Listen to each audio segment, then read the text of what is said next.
GST తగ్గింపుతో ప్రజల జీవితాల్లో కొత్త వెలుగులు నింపనున్నాయని, ఎన్నికల్లో ఇచ్చిన హామీల్ని అమలు చేస్తూ కేంద్ర రాష్ట్ర ప్రభుత్వాలు ముందుకు సాగుతున్నాయని, రెండు చోట్ల పనిచేసే ప్రభుత్వాలే ఉండడం వల్ల అభివృద్ధి సంక్షేమం వైపు దూసుకుపోతున్నాయని కేంద్ర మంత్రి భూపతిరాజు శ్రీనివాస్ వర్మ, రాష్ట్ర కార్మిక శాఖ మంత్రి సుభాష్, ప్రభుత్వ విప్ నర్సాపురం ఎమ్మెల్యే బొమ్మిడి నాయకర్లు పేర్కొన్నారు.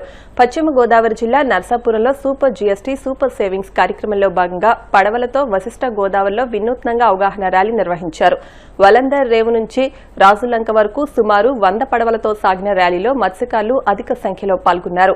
ఈ సందర్భంగా కేంద్ర మంత్రి శ్రీనివాస్ వర్మ మాట్లాడుతూ నర్సాపురం చెన్నై మధ్య ప్రతిపాదించిన వందే భారత్ ఎక్స్ప్రెస్ త్వరలో పట్టాలపైకి వస్తుందని రైల్వే బోర్డు ఆమోదం తెలిపిందన్నారు. మంత్రి సుభాష్ మాట్లాడుతూ గూగుల్ సంస్థ రాకతో రాష్ట్రంలో 2 లక్షల మందికి ఉద్యోగాలు కల్పించనుందన్నారు. ప్రభుత్వ విప్ నాయకర్ మాట్లాడుతూ బియ్యపు తిప్ప హార్బర్ నిర్మాణం కూటమి హయాంలోనే జరుగుతుందన్నారు. మత్స్యకారులకు వేట నిషేధ భృతి 20,000కు పెంచిన ఘనత కూటమికే దక్కిందన్నారు. అనంతరం 2 మత్స్యకార సొసైటీలకు ప్రధానమంత్రి మత్స్యకార యోజన కింద 10 లక్షల రూపాయల చెక్కును అందించారు. ఈ కార్యక్రమంలో టీడీపీ నియోజకవర్గ ఇన్ఛార్జ్ పొత్తూరి రామరాజు, మత్స్యకార అభివృద్ధి చైర్మన్ కొల్లు పెద్దిరాజు, ఆర్డీఓ దాసరాజు, అధికారులు, కూటమి నాయకులు, కార్యకర్తలు పాల్గొన్నారు.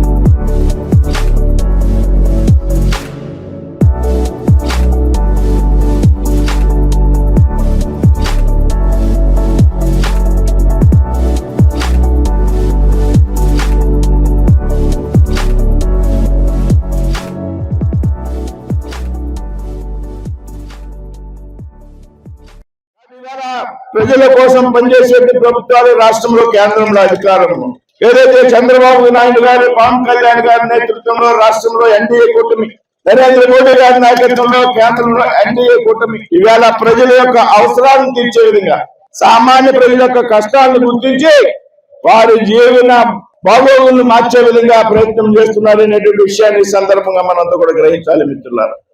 ఇవాళ అంతేకాదు, ఈ ప్రాంతంలో ముఖ్యంగా మన ప్రాంతంలో మత్స్యకారు కుటుంబాలకు సంబంధించినటువంటి అనేక లక్షల కుటుంబాలు ఈ ప్రాంతంలో ఉన్నాయి. మన పశ్చిమ గోదావరి జిల్లాలో కానీ, పక్కన ఉన్నటువంటి కోనసీమ జిల్లాలో కానీ, అయితే ముఖ్యంగా భారత ప్రధానమంత్రిగా నరేంద్ర మోడీ గారి బాధ్యతలు స్వీకరించాక పెద్ద ఎత్తున మత్స్యకారుల యొక్క సంక్షేమం కోసం పథకాలు చేపట్టడం జరిగింది అనేటువంటి విషయం ఇక్కడ ఉన్నటువంటి మత్స్యకారులందరికీ కూడా నేను తెలియజేస్తున్నా.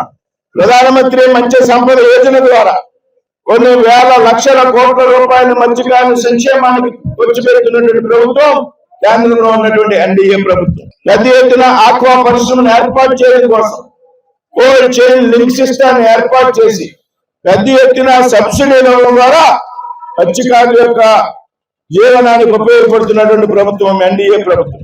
అంతేకాదు, ఇప్పుడు తగ్గించినటువంటి జీఎస్టీలో పెద్ద ఎత్తున మత్స్యకారులకు సంబంధించినటువంటి అంశాల మీద, ఏదైతే పడవల తయారీకి ఉపయోగించేటువంటి పరికరాల మీద, ఏదైతే వలల విషయంలో, ఏదైతే మిషనరీ వాడి ఉందో పడవల తయారీలో, బోటుల తయారీలో, వాటి మీద పెద్ద ఎత్తున రాయితీలు ఇవ్వడం ద్వారా గతంలో 12%, 18% ఉంటే కేవలం 5% తగ్గించినటువంటి ప్రభుత్వం ఎన్డీఏ ప్రభుత్వం అనేటువంటి విషయాన్ని సందర్భంగా గుర్తు చేస్తుంది. ఏదైనా పెద్ద ఎత్తున జీఎస్టీ రాయితీలు ప్రకటించి మరి ఇవాళ రాష్ట్రం అంతా కూడా ముఖ్యమంత్రి చంద్రబాబు నాయుడు గారు, పవన్ కళ్యాణ్ గారి మేర యొక్క ఆదేశాల మేరకు సూపర్ జీఎస్టీ సూపర్ సేవింగ్స్ కార్యక్రమాన్ని పెద్ద ఎత్తున నిర్వహిస్తున్నాం. ఇవాళ రాష్ట్రంలో కూడా మీ అందరికీ కూడా తెలుసు, రాష్ట్రం ఇవాళ ఆర్థిక పరమైనటువంటి ఇబ్బందుల్లో ఉంది. కొన్ని లక్షల కోట్ల రూపాయలు అప్పులు ఆంధ్ర రాష్ట్రం ఉందనేటువంటి విషయాన్ని గ్రహించాలి. గతంలో ఉన్నటువంటి అధికారంలో ఉన్నటువంటి ప్రభుత్వం ఏదైతే ఉందో ఆంధ్రప్రదేశ్ రాష్ట్ర ప్రజల యొక్క ప్రయోజనాన్ని గాలికి వదిలేసి లక్షల కోట్ల రూపాయలు అప్పులు చేసి వారి సొంత అవసరాలకు వాడుకున్నటువంటి విషయం మనందరికీ కూడా తెలుసు.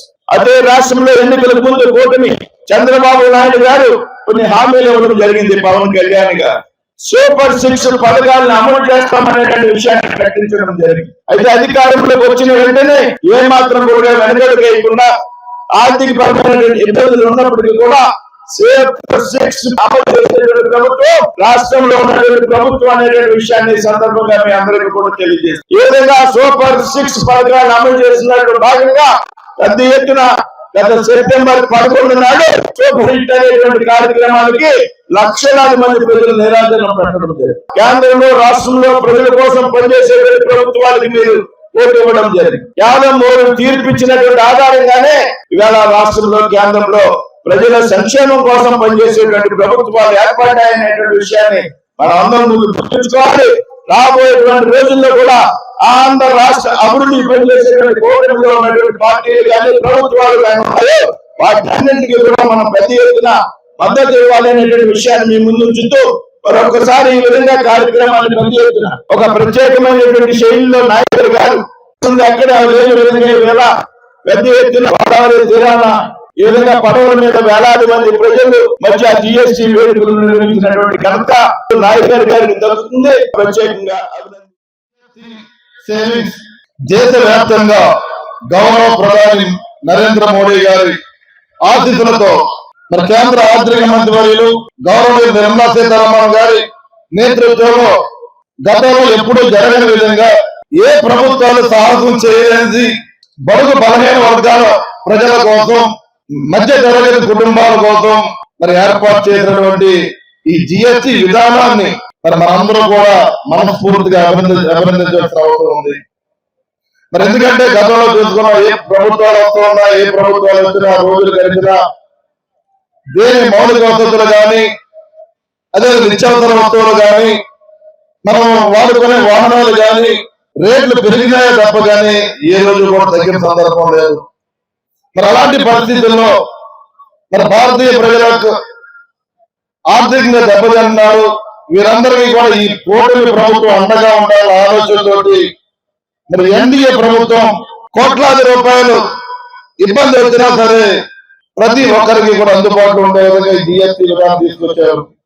గతంలో 4 స్లాబ్స్ ఉండేవి, వాటిని 2 స్లాబ్స్ గా తీసుకొచ్చి మరి ప్రతి ఒక్కరికి కూడా అందుబాటులో ఉండే విధంగా అదేవిధంగా మోడీ గారు కూడా ఈ కార్యక్రమాన్ని ప్రతి ఒక్క ప్రజానికానికి తెలియజేయాల ఆలోచనతోటి మరి దేశవ్యాప్తంగా కూడా కార్యక్రమం శత విధాలుగా ప్రయత్నిస్తా ఉన్నారు. అదే విధంగా ఏదైతే గూగుల్ క్లౌడ్ ఉందో అది ఏదైతే 5 ఎకరాల సైట్ విషయంలో ఆటంకాలు కలిగించాలని ఆల్రెడీ వాళ్ళు ప్రయత్నాల్లో ఉన్నారు. గూగుల్ క్లౌడ్ రావడం వల్ల మన రాష్ట్రానికి సుమారు 2 లక్షల ఉద్యోగాలు ఇచ్చే అవకాశాలు మెండుగా ఉన్నాయి.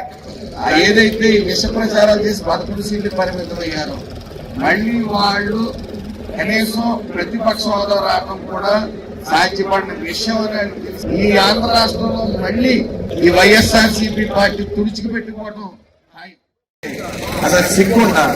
ఎందుకంటే ఏదైతే పెట్టుబడులు వెల్లువగా వస్తున్నాయో అవి చూడలేక ఎవరు భాస్కర్ అనే సాఫ్ట్వేర్ ఇంజనీర్ చేత ఇక్కడ పెట్టుబడులు పెట్టద్దు, ఇక్కడ మళ్ళీ జగన్మోహన్ రెడ్డి వస్తే రపరప నరికేస్తారు, మళ్ళీ వ్యాక్సినేషన్కి తెరలేపుతాం, పెట్టుబడులు వద్దు అని సంకేతాలు బలంగా పంపుతా ఉన్నారు. వాళ్ళు పెట్టుబడులు రాకుండా అరిచేతితో అడ్డుకున్నామని ఈ రోజు